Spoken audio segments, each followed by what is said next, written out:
Bonjour amis téléspectateurs, bienvenue dans votre nouvelle émission Diapason. En tout cas une nouvelle émission conçue pour vous qui nous suivez de partout. Nyon Soana Namakasi, ya mère des mères, Francine Ngembe, mère Walonga Mikili, en tout cas 100% Kanokaka, nande konabino animateur nabino asika, Jires Modia souple élégant, bo bougete bo ninganate, masolo nyon stu ya malonga, eza awa musique sociale nyon surtout o bo linga, bo zongoka awa na www.congodialogue.com. Voilà, merci beaucoup Bandi Kobalandi, bo landa biso de partout dans le monde en tout cas. Les lots ça bon on a plaisir ya mbapo na bino ndeko na biso Geti Samba, aza journaliste na www.congodialogue.com pour s'entretenir et vous allez pour un plaisir na bino en tout cas. Bonjour Geti. Ouais, bonjour grand journaliste na CPL vraiment une émission qui to ko yamba Geti Samba na profiter pe na pe sa mote na ngai na bato ba soutenir nga vraiment pour na ba couleur on a nango ba relax sa marque oyo bato loko ma Francine Ngembe 100% Kanokaka femme la haute qualité la phrase correcte pourquoi pas Glen Soumaïdi na pe si bo mote sika bazali merci vraiment pe mote na mon grand journaliste. Merci beaucoup Geti. Première question de M. Zaboué. Transit ou des porte-parole dans le journalisme. Et ça, qu'est-ce qui n'a pas marché dans le domaine avant que vous commenciez à vous allez? Quand on travaille dans le Congo, qui rêve. Parce que Geti Sambati a porte-parole, j'étais d'abord à l'IFASIC. J'étais à l'IFASIC, j'ai fait aussi la PIC, j'ai fait aussi à l'ICA. Donc ils appellent na rêve na ngaba kamote mais mutuno su na parcours na ye na sala parcours na ba vemanda na zala pena bo balonzo na zala dosidena na kota petit ba Félix Oazé quoi mais on na zapena pour les stars zapena rêve ya vinanga do ba fan tout ba kamorate ba mo ke Geti Samba ka porter parole ba quelque part a osala musala o zapena rêve nanga na plana mutute na la na mutute isanga mo na botami na la mutu bitenga performance à journaliste pour la autre petit ba pic ba gens ça pic.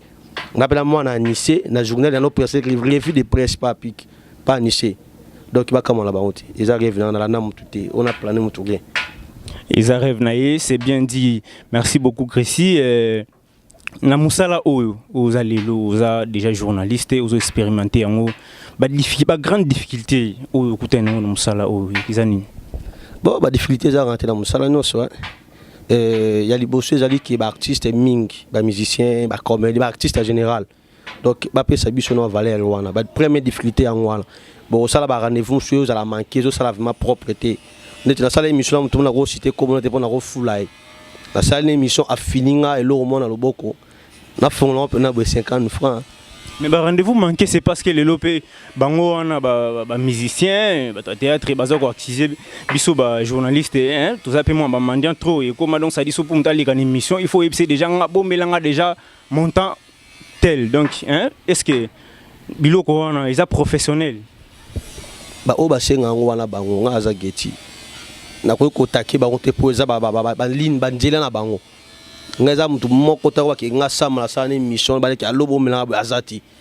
Et bah on va promettre non mon ama yaka nazaki dernièrement na Bill Clinton a fini à $10 ici porte-parole PC $10 il y a transport mais comment il t'a fini à 50 francs congolais na fond là 50 francs na bouger ngabi ngam to à niveau anati nam to à niveau anati là ici ko bloquer ça là ngati pour na boye ko même si derrière matugenge sa propriété ti do na zala rana pete na tata na benga ko mona ma on a ti na ta ba crédit na tana ngoti ba o ba senga wana ba ligne na ba wana problème ti so pe singa na zo ngam sana ngati.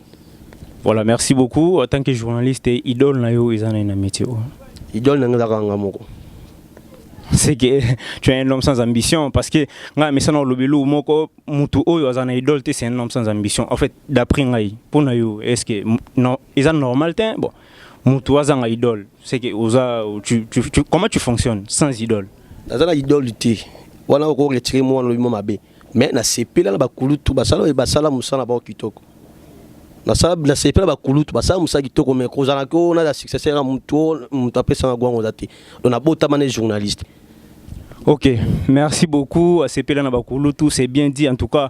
Bande ko bolandi entretien na biso na Grécy, aza journaliste, aza journaliste animateur, en tout cas bien to boyebi bolandaka déjà bo message na ye ezalaki lelo pour tout découvrir et ça li bien en tout cas to pesi mbote na batunyo to balandi biso de partout to pesi mbote na vie na Claudiba na Belgique na pesi mbote na kulutu na ngai les français noirs Fidèle Mambuya na pesi mbote Eric Atunako mon apoto solo ma Francine Ngembe 100% kano kaka vie na Guinée Soumaïli ya yo yangona merci beaucoup au revoir.